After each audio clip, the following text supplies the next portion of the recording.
everybody, I am Scotty J. Welcome back to Rock Titan Live. We've got a great show for you tonight. I'll tell you what, the guests, and I say guests because it's not one but two that we have with us tonight. These guys are part of a new band, all right, that's going to be coming out with their debut album on February 22nd. However, these guys, you know very well from some bands they've been in before. Bands that they created, bands that they had some really huge success with, okay? And now I'm dating myself a little bit, all right? So if you guys are in your early 30s, 20s, whatever, you might have been young, and screw you, I don't care, you know. If you're my age, you're going to know exactly what I'm talking about.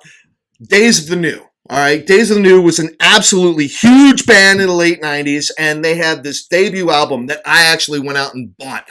Back when people bought CDs, you know, remember that? Everybody remember CDs, you know? That hard copy material that you would go out and buy and listen to the music? These guys were a part of that band. They were the founding members of it, and then not too long after that, these guys actually went on and founded another band that's still very successful today that you know as Tantric. Ladies and gentlemen, this band is Blisskrieg, and we are joined by Todd Whitener and Jesse Vest. Guys, what's going on? Scott, thank you for having us, my friend. Well, thank you. Thank you for joining me on Rock Titan Live. And man, you know, like I said, Todd, you and I were catching up a little bit more so before Jesse joined us. Jesse, I don't know what the heck you were doing, man. You know, you had your camera all cockeyed and whatnot, but it's all good. It's all good. But, you know, I mean, you guys have, this is not your first rodeo. I know that we're talking about Blisskrieg here because you've got your debut album, Remedy, coming out February 22nd. But like I said in the intro, you guys were a part of Days of the New. You guys were the founding members of Tantric, which is still going on with Hugo these days. How does it feel to still be making music? Which one of you? I mean, both of you can talk. I don't want you to necessarily talk over one another, but Absolutely. I guess, Todd, go ahead. Sure. It feels absolutely incredible. And I told you before the interview briefly that I didn't think that we would probably ever be playing music together again as a unit, just the way that the trajectory of our lives were. You know, we were in, as we've stated, different states and doing different things, and it just didn't seem likely. And I'm a big fan of and believer in synchronicity, and I really don't think that any of this would have happened had the world not been spun upside down and shut down the way that it did, that gave us this newfound time to try to get creative with our time. Right. Now, Jesse, let me appeal to you right now. You know, is it Todd that made your beard go white? What's up with that, man? Because, man, you just don't seem old enough to be fully white yet. I'm getting there, but what's up? Man, it just happens. And here's what I learned. I learned to embrace it. I went through a phase when I started losing my hair. I was like, oh man, I can't lose my hair. But then I know why you're wearing the hat. It's all right. But what I'm saying is, like, you just have to embrace it. And luckily, I don't have some horribly misshapen head, so I just got rid of it. And when my beard went white, I thought, man, I got to dye this stuff. And then I did, and it looked like somebody with a dyed beard. Well, So I'll tell you what, Jesse. I just let it go back again. You wear it well. And, you know, of course, you and Todd and Matt, you guys have been making music together, you know, between the three of you for over 20 years now. And of course, we don't have Matt with us. But I kind of wish we did, because it seems like, you know, like the success that I had talked about with Days in the New and with Tantric, which is still going on now with Hugo. You guys were always the constant there, at least, you know, in the beginning, you know, when you guys were first creating those bands and making music. how special is it for you guys? And again, I don't want you guys to necessarily talk over one another, but I want to ask each one of you the longevity, because that's rare. That's rare these days. I mean, there's so much turnover in the music industry with bands. I mean, it's just the nature of the beast. I mean, there are changing parts, whether it's the guitarist or the bassist or the drummer or the lead singer. It happens. Todd, I'll ask you first. How special is it to still be with Jesse and Matt, making music with these guys after all these years? Let me tell you, man, it feels magical, I think is the best word that I could describe it as, because over the years, even as we've gone our separate ways and as I alluded to, had different trajectories, I had myself played with different people over the years and made music with different people over the years and had the opportunity to really dig in and remind myself what that was like, because we had all played together for so long.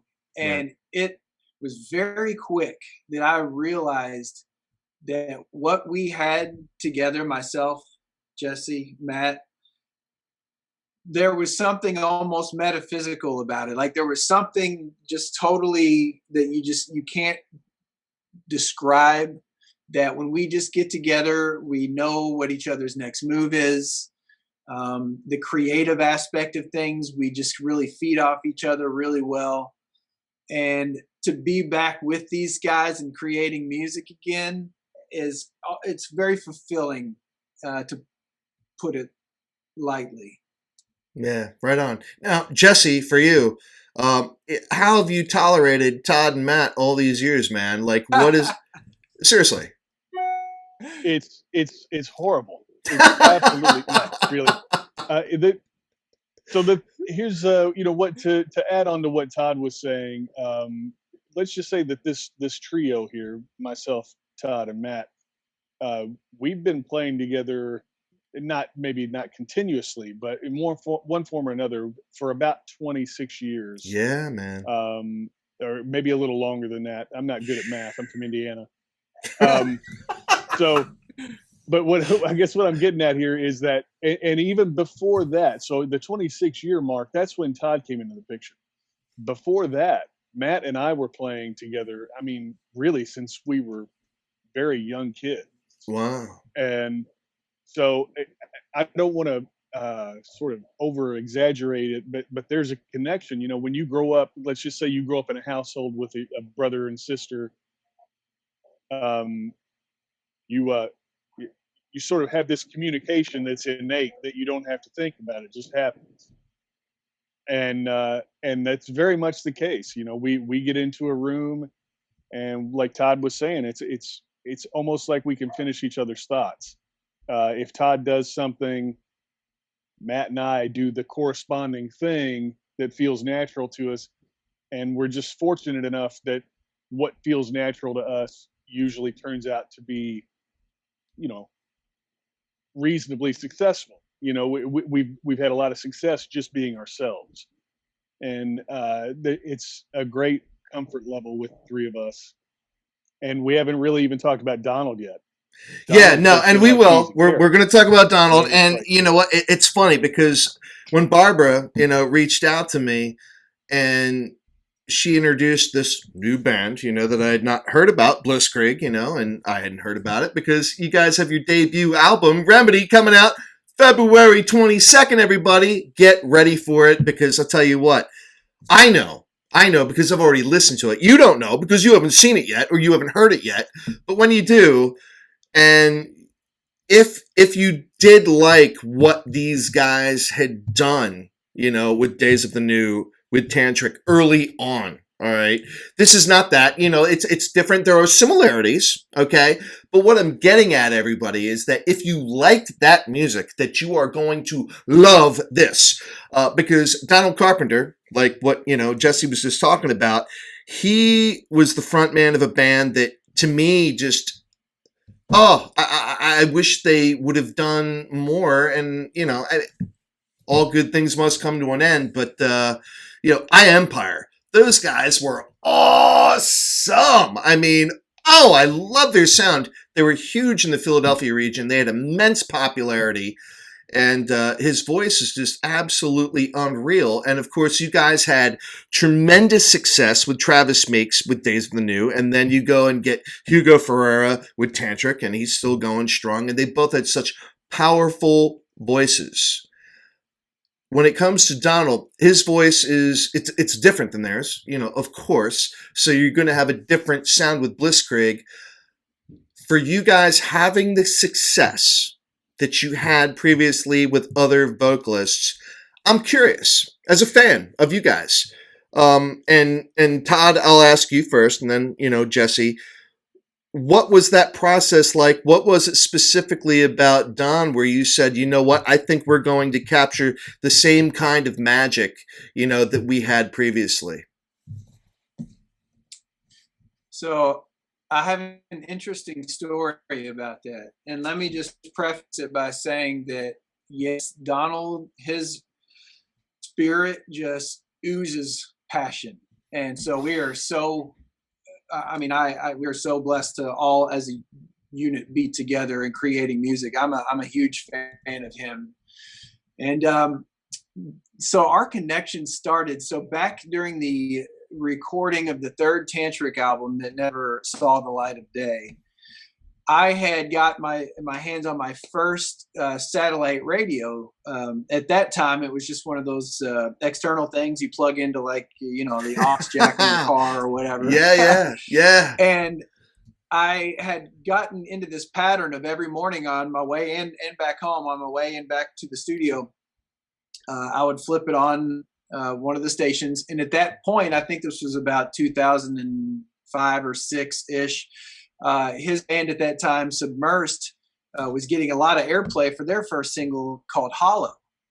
And I instantly fell in love with this guy's voice. I mean, it was a great band as well, but I just felt this connection that I didn't understand at the time. I just knew in my mind every time that I heard this that I wanted to make music with that guy. I was like, this, I just feel this, I guess you'd call it a cosmic connection. And fast forward many years, as life took over and we ended up in different places, I ended up working for the country artist Dierks Bentley. And I was on the road with Dierks Bentley. And this was about 2.5 years ago-ish. Okay. And typical night after loadout, you get into your bus and you crawl into your bunk. It's 3 a.m. and you're trying to unwind and get a few hours of sleep before you show up at the next place, never knowing where you're heading next. And I crawl into my bunk, go through my process, put my earbuds in, push play on my playlist just to see what pops up to unwind before I fall asleep. And the first song that comes on this night is Hollow by Submersed. And I hadn't listened to that in quite a while. So long that when it came on, I just woke right up. And I was like, I totally forgot about these guys. What are they doing? So I went down the rabbit hole all of a sudden at 3-something in the morning, going to search, Googling his name, trying to find out what he was doing at the time. That's where I discovered Eye Empire, who are just monsters. Those guys are amazing. Right on. And I discovered them. And then I discovered, though, that there seemed to be this lull in the action. Like it seemed like he wasn't doing anything anymore. I didn't see anything, super recent within the last year or two. And I was wondering what he could be up to, and found a suspect Instagram account that could be him. It said it was him, but it looked like it literally just started up, which I found out it did, like the week prior. He just started it. And I send a direct message to him via the Instagram account in my bunk at 3:30 in the morning as I'm going down the rabbit hole, finding all this information about him. And I just shot him a random message that said, "Hey man, Todd, I was in Days and Tantric and big fan of yours. I'd love to get together and write some music sometime." Just kind of a random message. Within a couple minutes, he responds right back. He's like, "Dude, I'm a huge fan of yours too. We should totally get together." Oh, wow. And I'm like, "Man, that sounds great. I would love to do that." I was like, "Where are you living these days?" And he's like, I'm right outside of Dallas." I'm like, Dallas. look at my phone. The bus that I'm in is heading to Dallas at that exact moment. Ah, that's And wild. I'm just like, dude, I'm like, you've got to be kidding me. So I'd let him know. I was like, I don't know if you're into country music at all, but I'm working for this guy, Dirk Bentley. You're more than welcome to come out to the show, and at least we can meet and then, kind of kick off a friendship here. And he did. He came out that next day. We met for the first time a day, literally the day after finding him on Instagram. And so there you have it. And then from then on, we just continued to cultivate a relationship and talk about writing and getting together. Space and time being the most difficult thing to try to manage, because he's in Texas, I'm out of Nashville. Right. And that's why I guess the timing was really centered around how this pandemic shut everybody down, because all of a sudden it left us with this hunk of time where we were like, all right, how can we best use our time?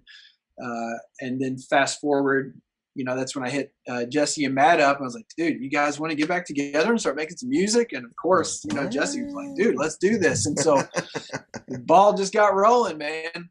That's wild. That's wild. Yeah, because I remember when Eye Empire broke up, and just the nature of it. It's not that there was anything bad or anything like that. And Corey Lowry's been a friend of Rock Titans for a while. We've been following him, and we're very happy to see that he's with Seether. He definitely earned that in spades. He and his brother Clint, awesome musicians. But I saw that when Eye Empire kind of parted ways, Donald was like, he was ready to embark in this private family life. He was like, you know what, music has been great to me. I'm ready to kind of not hang it up, but he looked like he was ready to take a nice long hiatus, from the music business, so to speak. But, Todd, it would seem you lured him back in. Now, Jesse, let me ask you, because it seems like Donald was more or less recruited by Todd. What did you think of this? And did you have any familiarity with Donald's work, prior to, Todd bringing him to your attention? So I had, I'll just say I had minimal familiarity with the depth and breadth of his catalog and what he had done. Okay. I had heard some of the, the bigger singles. But here's the thing that kind of brought us into this is that, and Todd, if you remember, so this was probably back in the spring when the world was going to hell. And I found myself with so much time on my hands because all my gigs got canceled. My whole life, I basically was just hanging out in my house drinking bourbon, which is not a bad place to be. But what I'm saying is I had all this time on my hands. So I was going through all my memorabilia, and I found myself trying to catalog memorabilia. And as I was doing this, I was sending stuff to Todd and oh, hey, remember this, remember that. And Todd sent me this video of Matt playing. And it was like a side stage shot of Matt behind the kit being Matt Taul, which is just a phenomenon. I mean, I'm the biggest fan that Matt Taul has on this planet. He's an amazing drummer. And so Todd sent me this video link of Matt playing, and I found myself watching it and saying, oh my, just what an immense shame it would be if nobody ever got to see Matt play again. That would just be a loss to the world, And so Todd and I were talking, and it was well, maybe we should do something. Maybe me, you, and Matt should get together and do something. And Todd's like, well, I've been on the line. I've been, having this side conversation with Donald. I can talk to him and see if we can bring you two guys in and see if we can make something happen. And I was like, man, I got nothing but time on my hands right now. Let's get together and see what happens. And I was expecting very much, I was expecting to go down to Nashville for the weekend, have a couple of drinks, write a couple of songs, have some fun, and that'd be all of it. Right on. But we went down and we wrote, Todd, correct me if I'm wrong, but we wrote the first 4 songs in one day. Mm-hmm. I mean, those songs, we got in a room and they flowed out like water, and it was so effortless. And I found myself so enjoying the quality of the music that was coming out.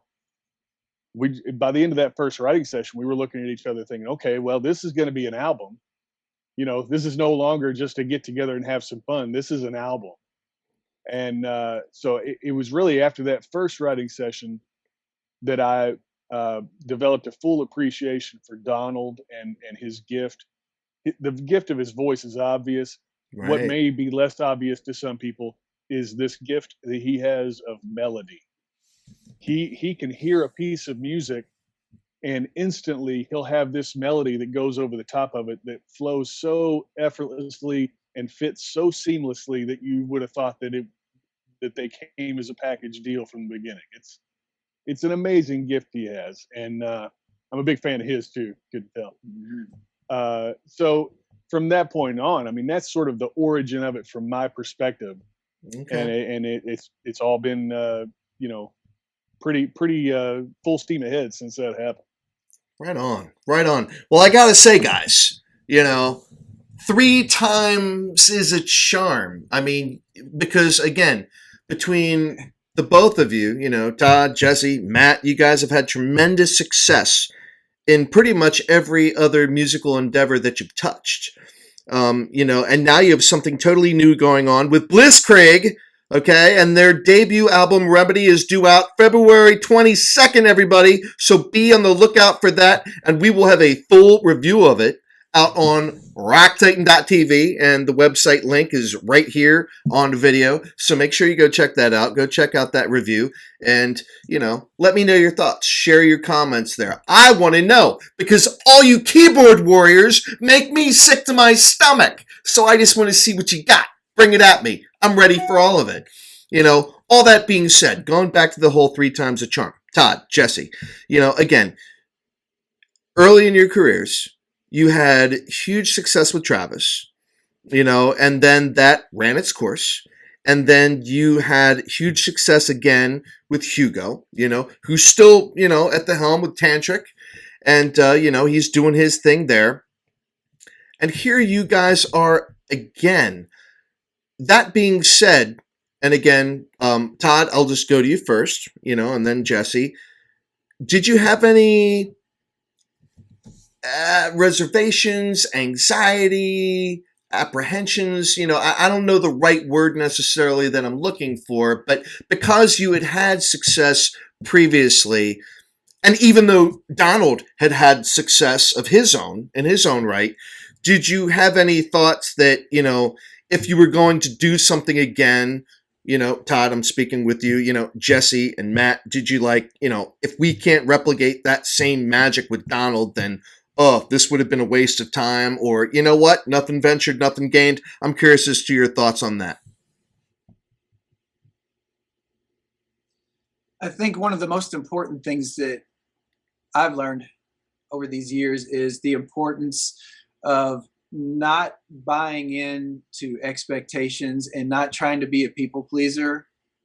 And that was our approach when we got together in this room to begin to write.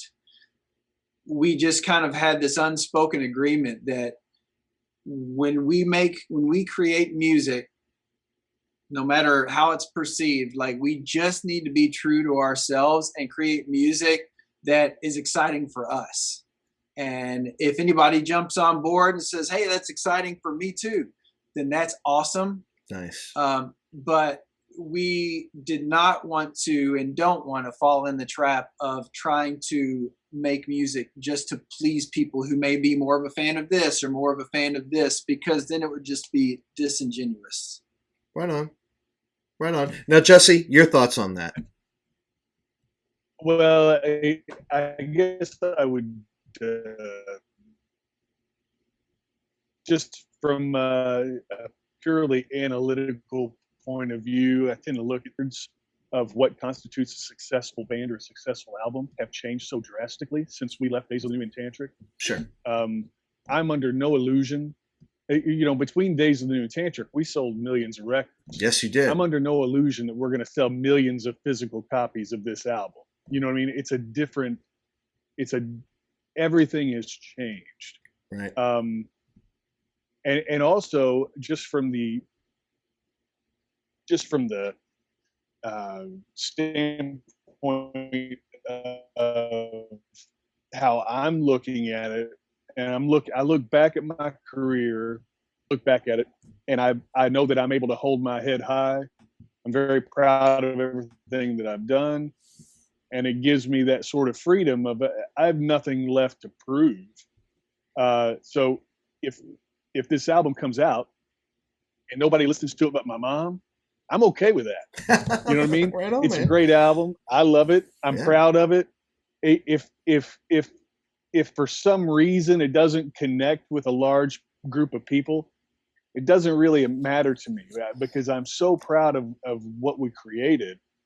And I'm not gonna lie, man. I listen to the thing all the time. It's a good album. It is. It is. Yeah. It really is, man. Yeah. No, I totally agree, Jesse. And Todd, Jesse, I'll talk to you both on this perspective because the overall pop culture, entertainment environment, the music world, things have evolved, over the last 20 years, of course, anything is going to, but things have changed drastically in terms of how musicians can make a living doing this art that you guys are so gifted at doing. One of those things though, because everything seems so oversaturated, it's like, and we're all kind of roughly, I think, kind of in that same age group, where like way back in the day, it was like when a movie came out, that movie was there and it would be like there for months, it wasn't like there for like a couple of weeks and gone, time for the next one, and same for like TV, there were only so many channels, even with cable TV, there were only so many cable TV networks and movies and stuff like that. Nowadays, it's just like we are bombarded with movies and TV shows and Netflix and oh my God, it's overwhelming.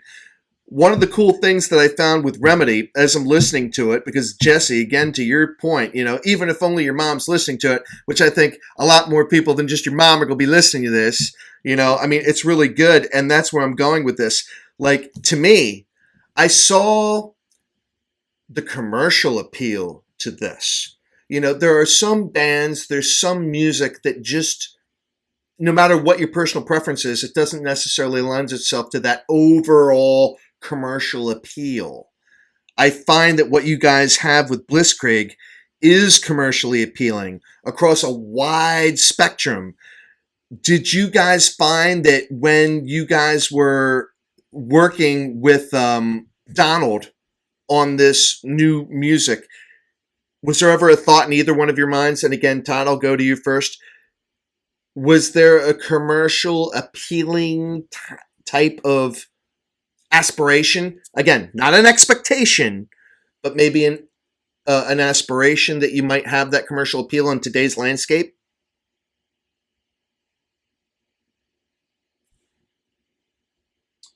Well, I would be lying if I said that I didn't hope that it got out on radio and in today's media for everybody to enjoy on some big platform. So I certainly hoped that, but it also didn't define the way that the album came out because I think the song length, for example, is a kind of a telling factor with many of the songs. Many of the songs bleed into 5 and 6+ minutes long.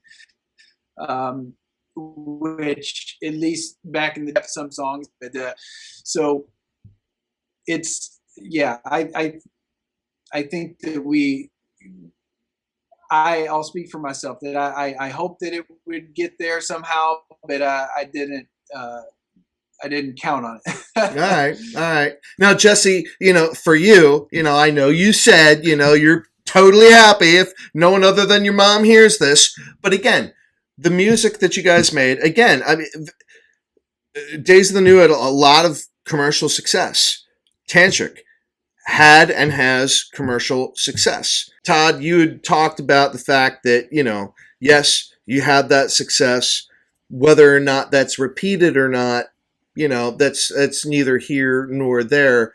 And then, Jesse, I'd been going to you. I know you said that, you're perfectly content that if no one other than your mom, listens to this new album by Blisskrieg, you'd be okay with that. But seriously, because of the success that you had previously in your other, major bands that were really commercially successful, do you have any particular thoughts on being able to repeat that success?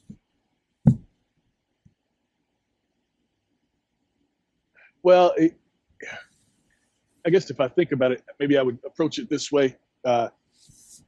So the experiences that we had from a very young age, and let's take it from the beginning of Days of the New, the process of recording that album, performing everything live, starting over from scratch, writing and recording the Tantric album, first two Tantric albums. Days of the New, when we were very young, before we actually recorded the first album, it was a raw, there was this raw youthful energy to it, which is a good thing. But basically, Scott Litt, who produced that first Days of the New album, to a certain extent, he kind of had to beat us into submission, because he knew that the original 11-minute long version and stand was not going to get played on radio. Like, it was going to have to be cut down. So I think that, so throughout that process of having the career that we've had, I think that we have learned to place value on what is right for the song and not what is right for our ego. Like there's no 2-minute long bass solo on this record because it's not about me. Right. It's about the song. Right. So I think that we have that concept, that idea has sort of been distilled down, and now it just sort of naturally occurs. So I would not say that we had the intent of making it a commercially viable record, but I think that the skills we've learned over the years have geared it toward that. You know what I mean? With those same concepts of valuing the song, doing what's right for the art, and for the listener to a certain extent, valuing their time and not, what's the line? Don't bore us, get to the chorus. Right on. Some of our songs are kind of, some of our songs are 6+ minutes long on this record, right? But a lot of them are succinct and to the point because we want to get that point of the song across. So it's not it's not a Rush album, it's not a Queensryche album. It's something maybe a little more commercially relatable just by its nature, maybe. And again, I don't know that that's anything that we consciously thought about. It's just something that kind of happened. Right on.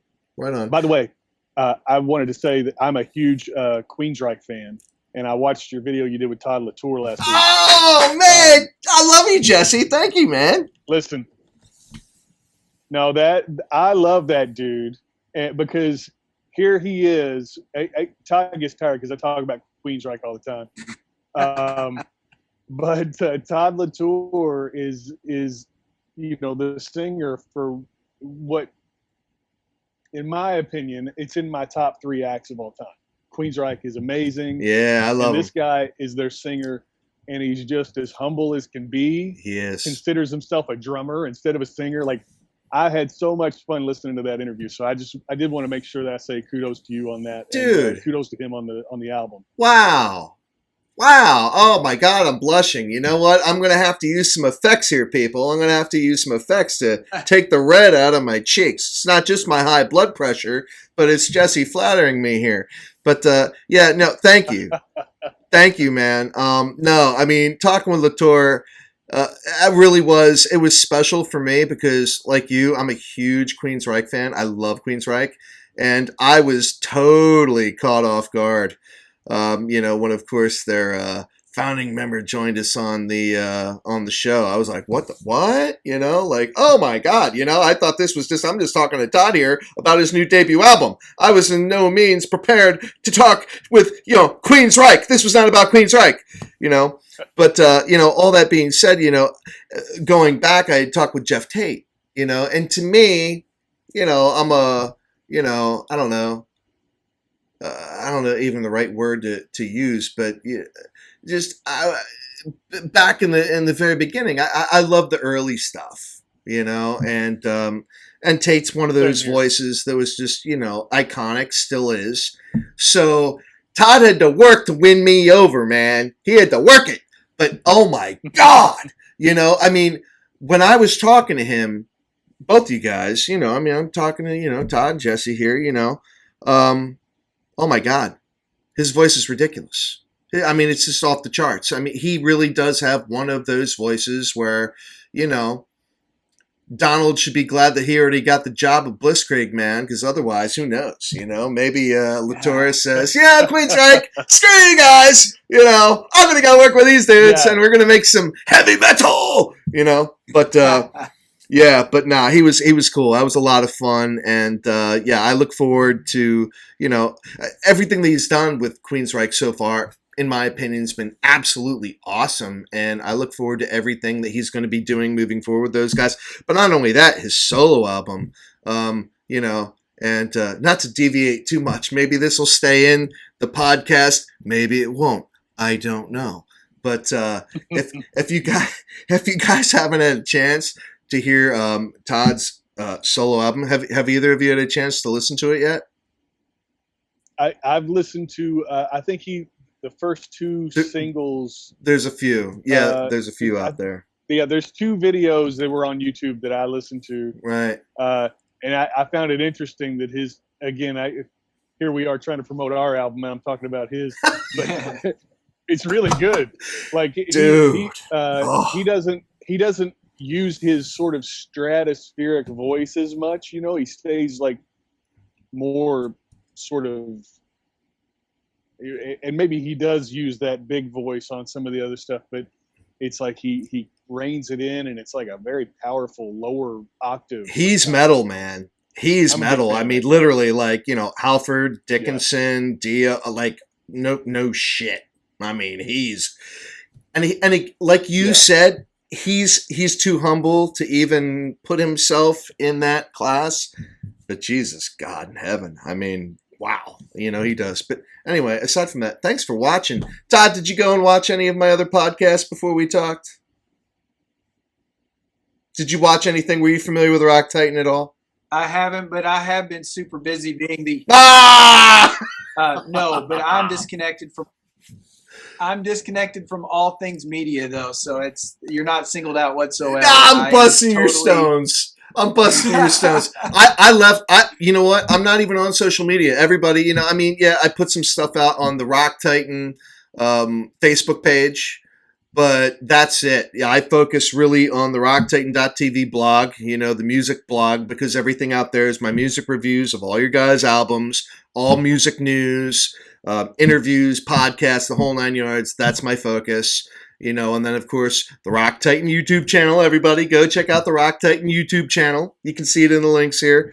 But that's it. I mean, that's where my focus is at. I'm done. I'm over with the social media crap. I mean, it's just a bunch of keyboard warriors out there. Anyone with a megaphone, anyone, that wants to spew from the rooftops, what they had for breakfast, lunch, or dinner, and why they're better than everybody else, and why their opinion matters and nobody else's does, why they're superior, intellectually versus everybody else. I'm over it. I'm freaking over it. For me, it's all about, let's all just get along. Let's all just be cool and share what we're truly passionate about. To me, social media stopped being about sharing what we were passionate about and more what we were all pissed off about. You know what I mean? Like, I'm all about sharing what we're all passionate about, and that's what Rock Titan TV is. I want to share what we're all passionate about, and that is rock and roll, heavy metal, hard rock, everything in between, everything, all that good stuff. But, I could talk to you guys all night long. Yeah, as if you guys couldn't tell already, we could talk forever ad nauseum about everything. But Blisskrieg, that is what we are promoting, and we are talking about Remedy that is coming out February 22nd, everybody. And some parting thoughts here, some things that I want to talk about. Official music videos still near and dear to our hearts, even though MTV, as we knew it back in the day, has gone the way of the dodo. You know, whether it was VH1 or MTV or any of those channels, you know, the designated platforms for official music videos have kind of dissipated. I'm doing everything I can to keep it together. But what do you guys think about official music videos? And are you guys planning on doing them together as a band, even with this pandemic, 600-yard distancing crap we have going on? Either one of you. Todd, Jesse, go ahead. So I lost the yeah. Go ahead. I lost the tail end of what you said, so I might not have heard who you called out just now. Okay. No, so Todd. Is that on me? Official music videos. Is there any hope that Blisskrieg is going to be doing some official music videos in support of Remedy? That's been a topic of discussion, and we would like to, but in true form to how we've always approached this, we are kind of shooting at the hip right here and figuring it out as we go.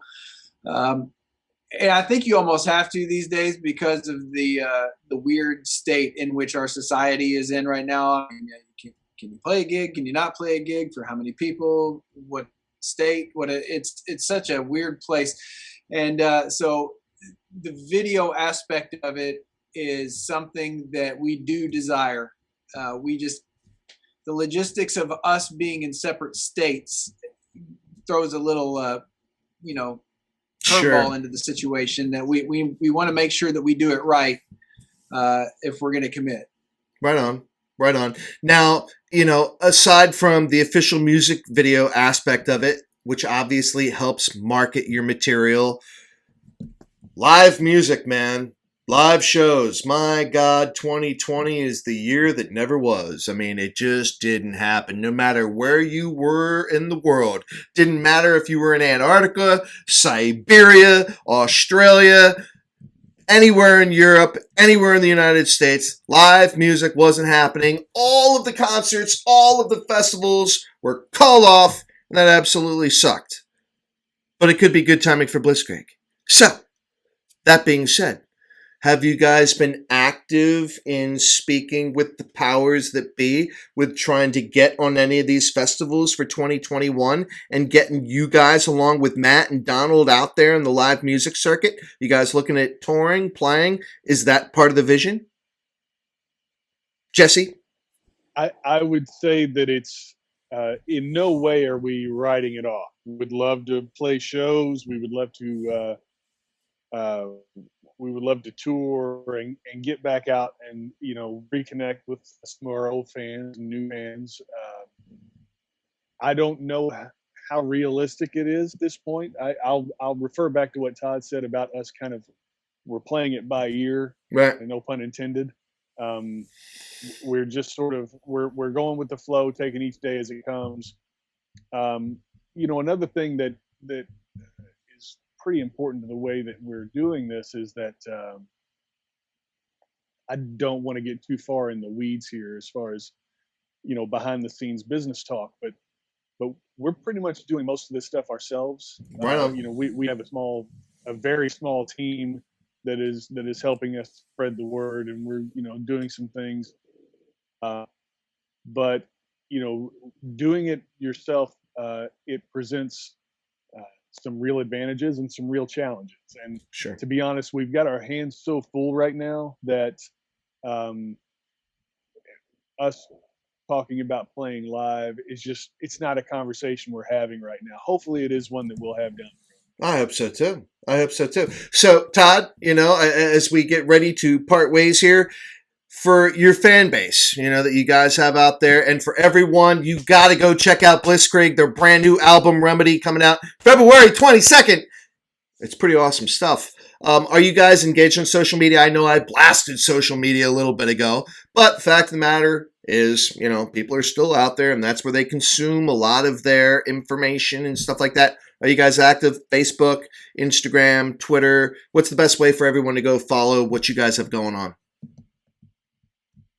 We are, and one of the best places to go and be tuned in to any news that we have to give is our website. That way, hey, you don't have to have any other interaction except for with us, so you don't have all the back and forth. It could be but it's blisskriegmusic.com, and that's 2 S's, so it's a play on words. Blisskriegmusic.com.